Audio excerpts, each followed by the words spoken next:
Hello everyone, welcome back to Math Talk.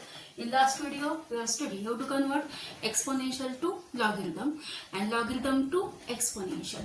Then here we have given to evaluate log to the base 5 of 125. Just log 125 to the base 5 evaluate करायचे.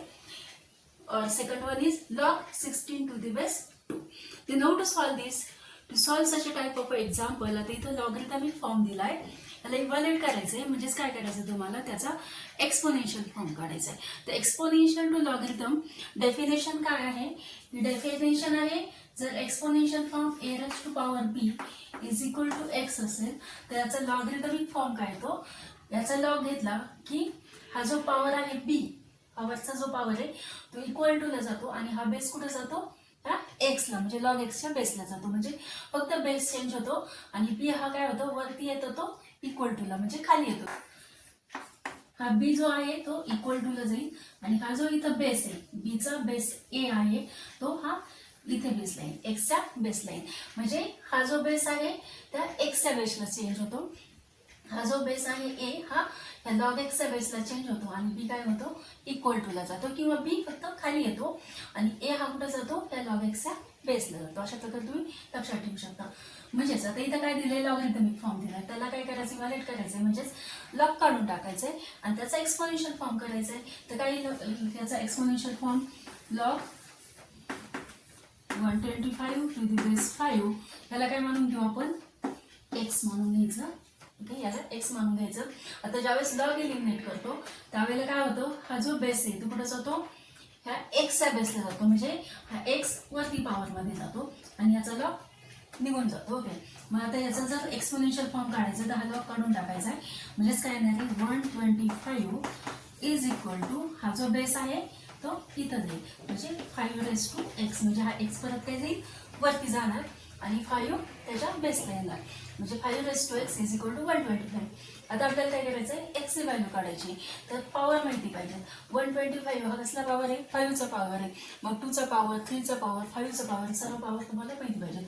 तर 125 म्हणजे काय 5 चा power आहे पण किती 5 चा पॉवर म्हणजे काय 5 into 5 चं मल्टिप्लिकेशन. ओके 125 केव्हा येतात 5 into 5 is 25. Again if we multiply 5 into 5 into 5 then 25 into 5 is 125. Okay म्हणजे हा झाला स्क्वेअर हा झाला क्यूब म्हणजे 5 चा क्यूब आहे. then this is 5 raised to power 3 is equal to 5 raised to x. इथं काय बेस सेम आहे 5 5 मग हा पॉवर कम्पेअर करायचा आहे म्हणजे इथं x आहे इथं काय 3 आहे तर x ची व्हॅल्यू येणार आहे इक्वल टू 3 येणार आहे.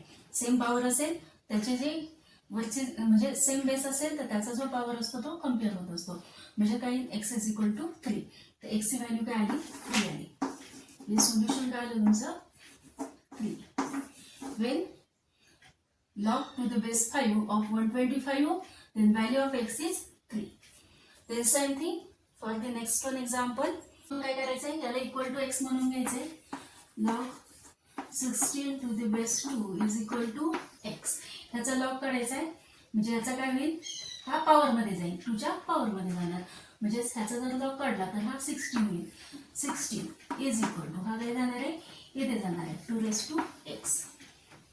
मग आता 16 हा 2 चा पॉवर आहे किती आहे 2 चा किती पॉवर आहे 2 into 2 4 2 into 2 into 2 8 then 2 into 2 into 2 into 2 60 म्हणजे 2 raised to power 1 2 3 4 2 raised to power 4 म्हणजे 2 चा 4 टाइम मल्टिप्लिकेशन 2 चा 4 time multiplication 2 raised to power 4 is equal to 2 raised to x. Here also base is same then compare the power term then x is equal to 4. याचं पण solution काय आहे x is equal to